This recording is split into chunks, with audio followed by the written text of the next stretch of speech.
Hello everyone, मैं हूं राज और आप सभी का मेरे यूट्यूब चैनल राज में से स्वागत है। दोस्तों आज हम एसएससी जीडी का थर्ड सेट देने जा रहे हैं आपको, जिसका पेपर ऑलरेडी फिक्स हो चुका है। अब आपके पास वक्त है, बस इस तरह के कुछ ढंग से कीजिए, रिवीजन करिए। ठीक है, चलिए आइए देखते हैं इसका सॉल्यूशन कैसे होगा। दोस्तों पहला क्वेश्चन आपके पास है, ठीक है। पहला क्वेश्चन क्या है आपके पास, वो देखो।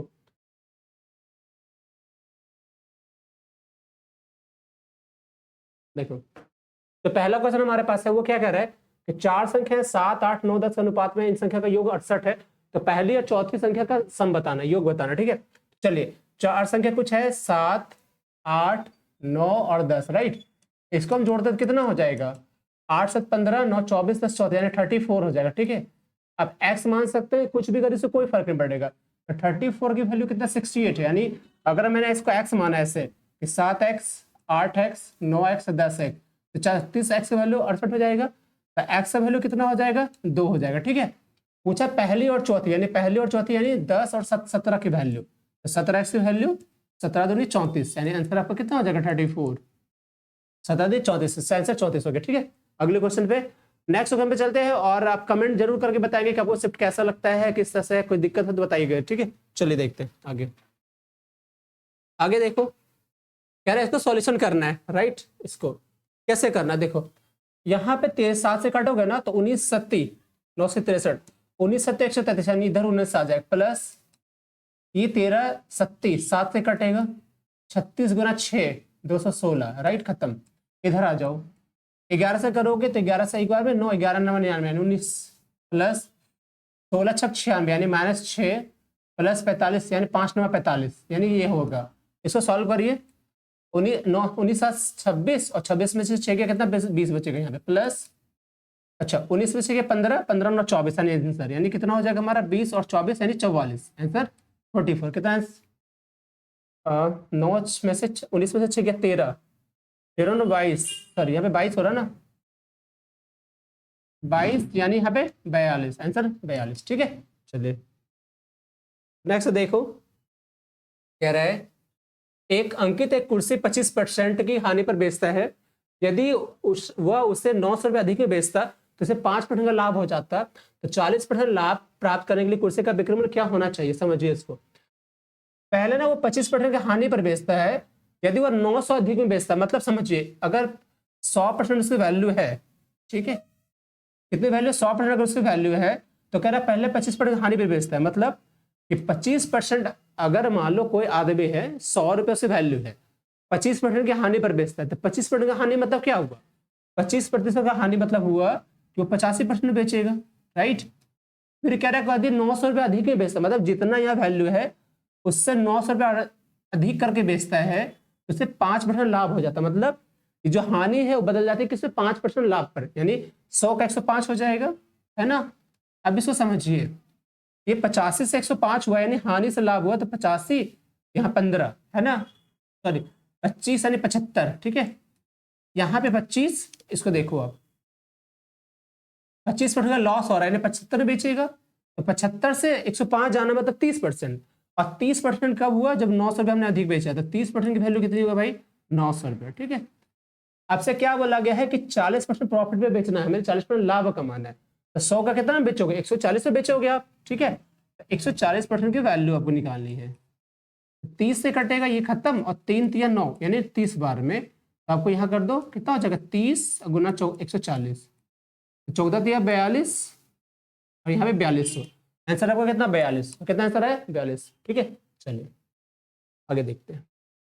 नेक्स्ट जो क्वेश्चन हमारा, अरे यदि दो मात्रा का योग उनके बीच के अंतर का 6 गुना है, तो उनका अनुपात, दो मात्रा ले लो, मतलब अगर हमने पहली संख्या a मानी, दूसरी संख्या b, तो इसका जो सम है ना, वो क्या है, इसके अंतर यानी इसके डिफरेंस का कितना गुना, 6 गुना। ये जो इसका सम है इसके अंतर का 6 गुना है, तो दोनों मात्रा का रेशियो, तो देखो यहाँ पे कितना हो जाएगा, a + b बराबर 6a - 6b। ठीक है, अब यहाँ पे इधर आ गया a - 6a हो गया, बराबर क्या हो गया, -6b और -b, तो आपको हो गया -5a = -7b। ठीक है, ये खत्म, a/b कितना हो जाएगा 7/5, a/b कितना हो गया 7/5। ठीक है, चलिए अगले क्वेश्चन देखिए, देखो क्वेश्चन 5 क्या कह रहा है, यदि भी का 63%, कितना भी का 63% बराबर 238 का 36%, क्या बोल रहा है, यदि भी का 63% जो है और 238 का 36% है तो भी का मान बताना आपको। ठीक है, चलिए देखते हैं। देखो यार, भी का 63%, अरे भी का 63%, ठीक है, ये किसके बराबर है, 238 का 36% के बराबर है। तो बोला भी का मान क्या होगा। ठीक है, अब इसको समझिए, ये कटेगा नहीं कटेगा, इसको देखते हैं। ठीक है, तो 3 छक 18, अच्छा चलो देखते हैं। 7 7 से काट दो इसको पहले, 7 नंबर 63, ये प्रतिशत इसके साथ काट दो। अब 7 नंबर 63 और 7 से 7 21, 7 चौक 28, 34। अब कटेगा, 9 से काट दो 36, यानी 4, 9 चौक 36। अब कर दो भी बराबर कितना हो जाएगा, 34 गुना 4, मतलब 4 चौक 16 और 4 3 12 13, यानी 136। कितना हो गया भी बराबर, भी का मान कितना हो जाएगा, 136। ठीक है, भी का मान। चलिए आगे देखते हैं। 6 नंबर क्या कह रहा है यहाँ पे, 9 क्रमागत प्राकृतिक संख्या है, यानी 9 लगातार प्राकृतिक संख्या है जिसका औसत है 51, तो इसमें सबसे छोटी संख्या कौन सी होगी। तो देखो देखते हैं, 9 क्रमागत प्राकृतिक संख्या है, इसका 51 है, इसका एवरेज 51। ठीक है, तो चलो समझते हैं, है ना। लगातार मान लो, पहली संख्या ऐसे मान सकते हैं, कुछ ही मान लो ना, 2 ऐसे 3 4, यानी लगातार हम संख्या बोल रहे हैं। 5 हो गया, 6 7, ठीक है, 8 और 9, ये हमारी क्या हो गई, 9 लगातार क्रमिक संख्या होगी मान लो। इसका एवरेज है 51। तो आपको पता है कि इसमें क्या करेंगे, एवरेज क्या होता है, बीच वाले वैल्यू होते क्रमागत लेते हैं तो। ठीक है, तो एवरेज हमारा चलाएगा यहाँ पे 51 पे। ठीक है, तो बोला सबसे छोटी संख्या, सबसे छोटी संख्या लगातार तो घटा दो, ये 50 49 और ये 48 और 47, आंसर हमारा 47 हो जाएगा। जिससे आपका आंसर 47, यही आपका आंसर, राइट। चलिए ये देखते हैं। क्या कह रहा है कि एक आदमी है ना, एक आदमी ने क्रमशः 8 किलोमीटर प्रति घंटा, 16 किलोमीटर प्रति घंटा, 24 किलोमीटर प्रति घंटा और 32 किलोमीटर प्रति घंटा की चाल से 7 किलोमीटर की समान दूरी तय करता है। ठीक है, उसकी औसत चाल कितनी होगी, ऐसे समझते हैं। आइए समझते हैं। एक आदमी है ना, पहले 8 किलोमीटर प्रति घंटा चलता है, फिर 16 24 32 और इस तरह से 7 किलोमीटर की 4 समान दूरी तय करता है। मतलब एक 7 किलोमीटर की दूरी यहाँ हो गया, ठीक है, दूसरा 7 का यहाँ पे हो गया, तीसरा 7 का यहाँ पे और चौथा 7 का यहाँ पे, यानी 4 ऐसे ऐसे डिस्टेंस हो गए, 4 अलग अलग 7-7 किलोमीटर का। ठीक है, अब समझिए इसको तय करता है 8 की स्पीड से, इसको है 16 की स्पीड से, इसको 24 की स्पीड से और इसको 32 की स्पीड से। हमें क्या करना है, उसकी एवरेज स्पीड यानी निकालनी है। तो एवरेज स्पीड मतलब औसत चाल क्या हो जाएगा, औसत चाल होगा कुल दूरी बटा कुल समय। ठीक है, तो कैसे निकलेगा बताओ मुझे, कुल दूरी सबको जोड़ दो, 7 चौक 28 किलोमीटर। ठीक है भाई, अच्छा समय कितना निकलेगा, तो समय बराबर होता है दूरी बटा चाल। तो कर दो, पहला वाला 7/8 हो जाएगा, दूसरा वाला 7/16, तीसरा 7/24 और चौथा 7/32, ऐसे। अब समझते हैं इसको। ठीक है, कैसे, देखो 28 ऊपर रहने दो फिलहाल। ठीक है, इसको समझिए, जैसे इसका एलसीएम कितना होगा, तो 8 16 में आ जाएगा, 16 32 में आ जाएगा, यानी 24 32 का ले लो, तो 32 और 3 96 इसका एलसीएम।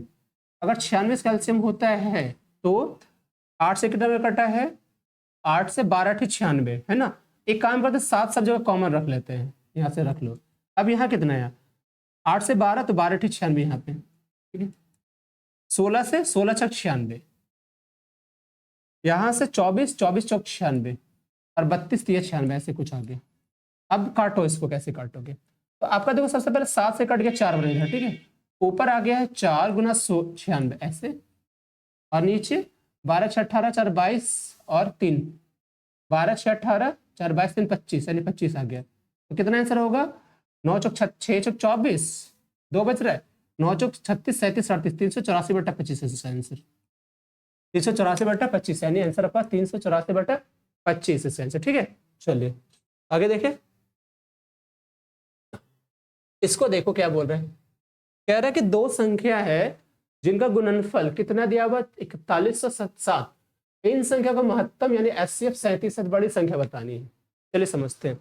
अगर एक चीज समझो आप कि अगर HCF आपके पास दिया हुआ है तो संख्या को बड़ी संख्या मान लो, एक संख्या हो सकता है HX और दूसरा HY, क्योंकि HCF है, तो इसका ना गुणनफल क्या होगा, तो गुणनफल मान लो हमने ऐसे मान लिया, हमने क्या कहा दो संख्या है और अगर HCF दिया हुआ है तो हम HCF बाहर करते संख्या बचती है ना, तो हमने एक संख्या को HS माना दूसरा HY माना और इसका गुणनफल जो दिया हुआ कितना 14107। ठीक है, अब यहाँ समझो मुझे क्या करना है, उसका बड़ी संख्या एक हो सकता है, लिख सकते हो 37x गुना 37y, तो ये 4107, इसको काटो आप पहले से, एक बार 41 से काट 31 काटो ना 37 से, कितना आएगा वो देखो आप, अगर ना 37 से काटा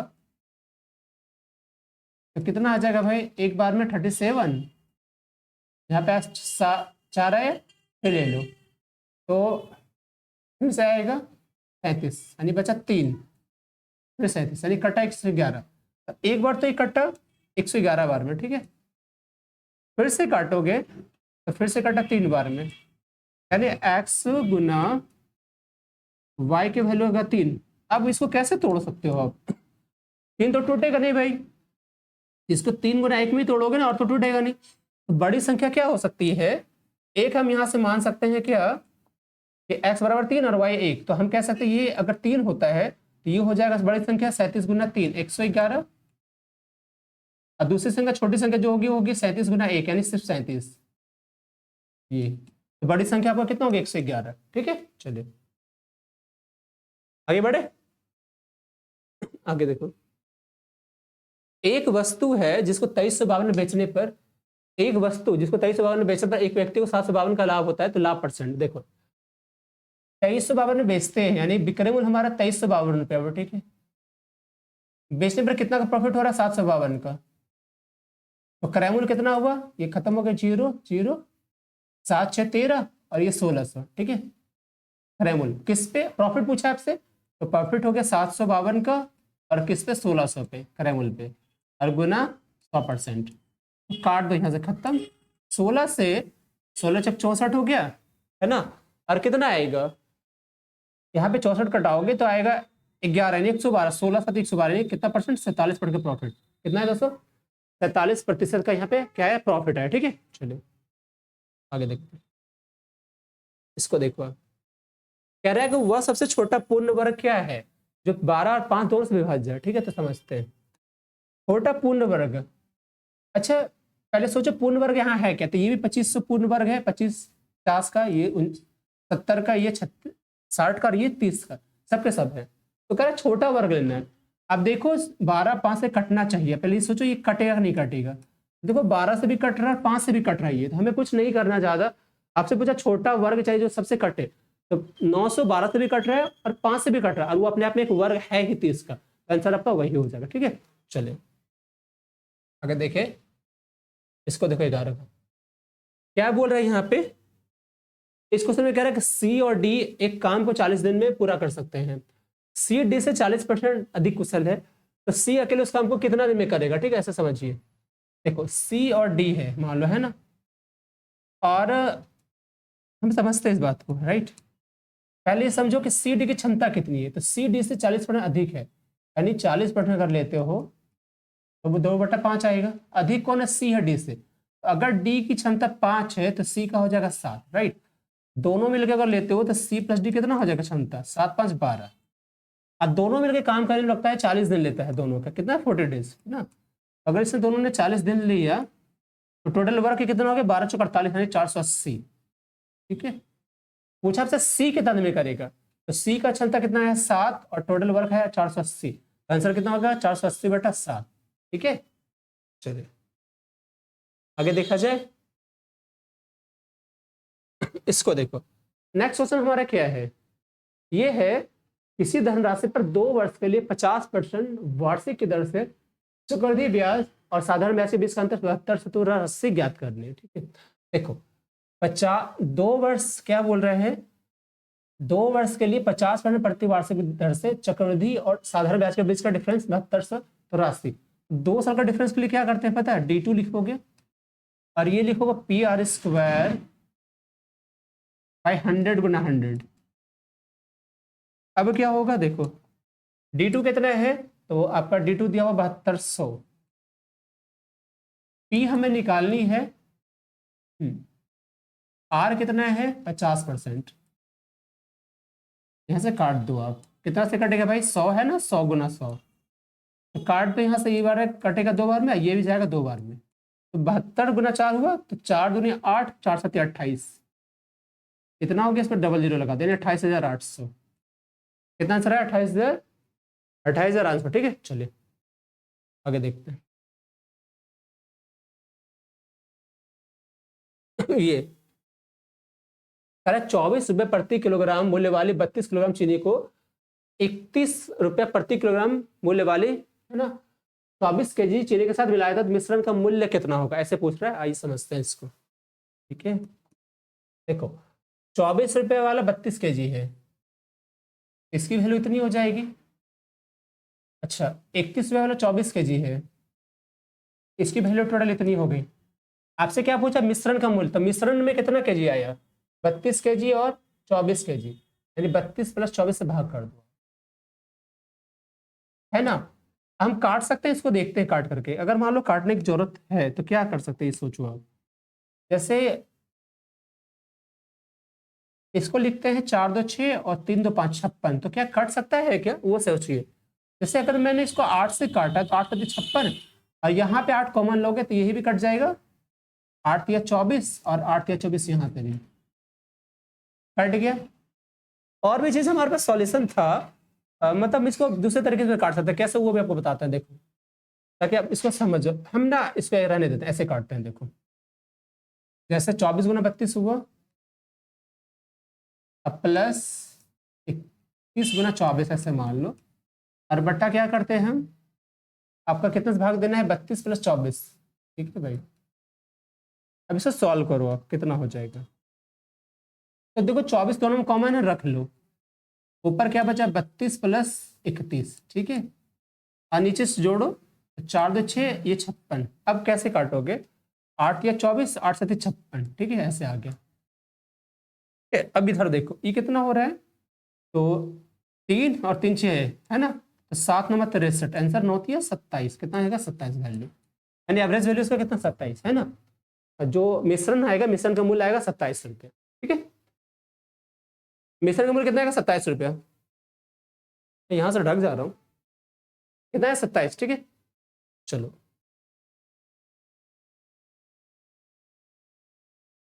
क्या बोल रहा है यहाँ पे, किसी धनराशि पर 5 वर्षों के लिए साधारण ब्याज मूलधन के 25% के बराबर है। ठीक है, तो कितने वर्ष में ब्याज मूलधन के बराबर हो जाएगा, ऐसे देखते हैं। 5 वर्ष में साधारण ब्याज मूलधन के, देखो 5 साल में ना जो साधारण ब्याज है,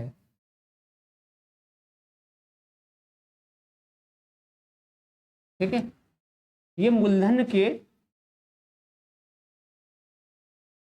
25% बराबर है। अब मुझे एक बात समझाना, आप अगर हम मूलधन हमने 100 रुपये माना है, ठीक है, तो साधारण ब्याज 25 रुपया हो रहा है, 25%। कितने साल में, 5 साल में। 5 साल में साधारण ब्याज है 25, मूलधन है 100 रुपया। तो बोला कितने वर्ष में ब्याज मूलधन के बराबर होगा, मतलब कह रहा है कि कितने वर्ष में जो ब्याज है इसके बराबर, 100 रुपया अगर मूलधन है तो ब्याज भी 100 होनी चाहिए, कितने साल में होगा। देखो 5 साल में 25 अगर हो रहा है तो ये कितना गुना, 4 गुना है ना, तो यहां से भी 4 से गुना कर दो, यानी 20 साल में 100, है ना, तो आंसर हमारा 20 साल। ठीक है, चलो इसको देखो, इसको कट करना है ना, इसको काटिए, कितना कटेगा ये देखते हैं। 8 से 8 6 48, 8 चौके 64, 49 से 49 इसका स्क्वायर होता है, 11 से 8 बार में 169 से कटेगा ये 3 बार में। रुको, एक यहाँ पे लेते हो, एक बार देख लो ना, 169 से काटते हैं 21 97। ठीक है, एक बार में आया, ठीक है, 0, ये 7 आया, और यहाँ पे 6 5 11 507, 16 43, यानी 3 बार में कटेगा 13, खत्म।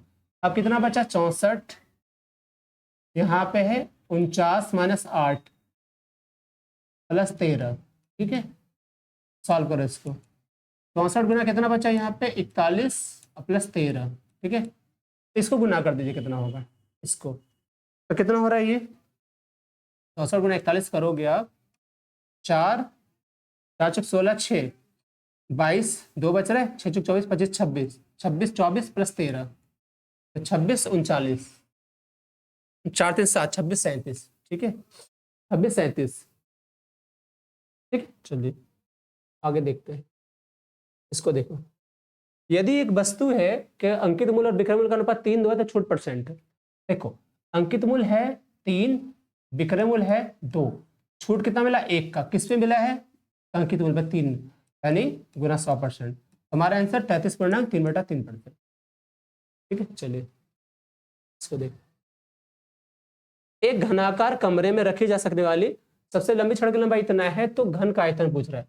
तो सबसे लंबी छड़ मतलब क्या हो गया? उसका घन का क्या मतलब? विकर्ण कितना था? √3 होता है।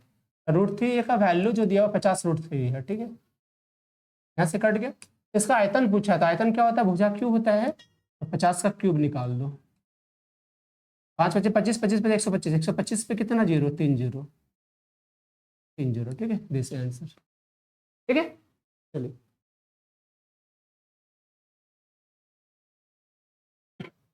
एक टैप रिकॉर्डर की निर्माता लागत है 3500 रुपया, ठीक है। निर्माता जो है टैप रिकॉर्डर को क्रय मूल्य से 30% अधिक पर अंकित करता है और 5% का लाभ प्राप्त करने की छूट देता है। छूट % पूछा है, ठीक है। तो चलिए समझते हैं।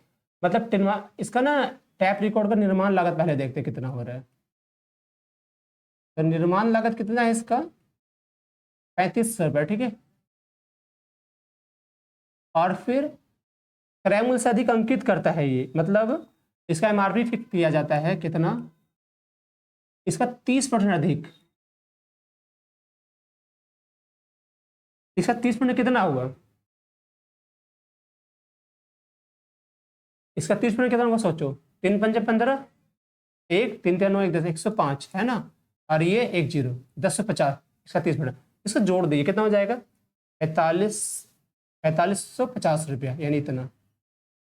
बोल रहा है क्या कि वो ना लाभ कमाना चाहता है 5%, तो कितना छूट देगा पहले समझते हैं। देखो, इस लाभ कितना कमाएगा? 5% इस पे कमाएगा ना, मतलब इतना में वो बेचेगा। क्या बोल रहा है कि 5% लाभ कमा बेचना है उसको। इसका 5% कितना हुआ? 5 5 25, 2 बच रहे, 5 से 15 16 17, 175 रुपया लाभ लेगा। ये कितना लेगा? 175 रुपया लाभ लेगा, ठीक है। तो अब ना इसको बेचना है 3675 में, तो बोला कितना का छूट देना है इसको, यानी कितना छूट देगा वो निकालना है आपको, ठीक है। तो देखो कितना छूट मिल रहा है इसको। 0 में से यानी 50 100 गया, 10 में से 5 गया, 5 बचा 4, 14 में से 7 गया, 7 बचेगा, यहाँ 4 है, 4 में से 6 गया, 8 बचेगा, 8 से 72। किस पे छूट दे रहे हैं? MRP पे। और गुना 100 कर दो आप, यहाँ से खत्म, और 5 से कट करो इसको। तो 5 में 45, 5 1 5, ठीक है, 5 से इसको काटेंगे तो कितना हो जाएगा? 17 5 85, 2 5 5 25, ठीक है। और नहीं कट रहा ना शायद, काटो पहले 7 से, 13 7 91, और 7 से काटेंगे 7 दूनी 14, 3 7 5 35, यानी 250/13 आ गया आपका। अब कितना हो जाएगा? 13 से एक बार में गया है ना, बचा 12, 120, 13 में 117, 19 कुछ आएगा आंसर आपका, 19.17, 19 कुछ आया, ठीक है भाई। चलिए इसको देखो। कह रहा है राज ना राहुल से 25% कम कुशल है। राज राहुल से 25% कम कुशल है। राहुल एक कंप्यूटर को 20 दिन बनाता है, तो राज उससे कंप्यूटर कितने दिन बनाएगा? देखो, ये राज, ये राहुल, ठीक है। अच्छा, कुशल कम है राज है राहुल से, तो राहुल अगर मान लो इस 20% का वैल्यू कर लेते हो तो कितना आएगा? 1/5 आएगा, ठीक है। तो हम कह सकते हैं कि अगर कुशलता के मामले में चेक करो, तो अगर राहुल का 5 कुशलता है तो राज कितना है? 4, यानी 20% कम है, 4 हो गया। अब राहुल क्या करता है? 20 दिन बना सकता है, तो आपसे पूछा राज के बारे में। इसका टाइम इसकी एफिशिएंसी यानी टोटल वर्क कितना हो गया हमारा 20 पंचे 100। इसका कितना हो जाएगा 100 से भाग दोगे बचेगा 25 यानी इसका होएगा 25 दिन। कितना 25 दिन। ठीक है चलिए इसको देखो क्या कह रहा है। यदि पपीते के मूल्य में 40% की वृद्धि होती है तो पपीते के पे कितने % की कमी होनी चाहिए ताकि पपीते पर होने वाला खर्च 10% कम हो जाए। ऐसे है तो ये देखते हैं 40% वृद्धि हो रही है मतलब मान लो अगर 100 रुपये हमने कहा मूल्य है तो 40% की वृद्धि होती है मूल्य में तो बढ़ के कितना हो जाए 140। लेकिन बोला खपत कितना घटा देता कि पपीते के मूल्य में 10% खर्च होने वाला जो है ना ये 10% और कम हो जाए। मतलब बढ़ा भी रेट है मुझे खपत और घटाना था कि खर्च भी 10% कम हो। तो खर्च कितना करना है बताओ मुझे इससे 10% कम ही यानी 90 रुपया खर्च करना है 90%। ठीक है तो कितना छूट दोगे आप यानी कितना घटाओगे 140 का 90 लाना तो 50 घटाओगे और किस पे भाई 140 पे 50 बटा 140 गुना 100 यहाँ से खत्म। और कितना आएगा 2 से 7 बार में और 2 से 5 बार में 250 बटा 7 यहाँ पे वैल्यू यानी 7 दूनी 7 21 और बच रहा है 4 तो 7 पंचे 35 यानी 35 कुछ आंसर आपका ये खत्म 35। ठीक है तो दोस्तों ये हमारा सेट थर्ड खत्म हुआ जीडी का। मिलते हैं फिर लगातार आपको सुबह से वीडियो मिलते रहेगी जीडी वाली। आप इसको देखिए पूरा और आने वाले अपने एग्जाम को सफल कीजिए। ठीक है मिलते हैं नेक्स्ट वीडियो तक बाय बाय थैंक यू।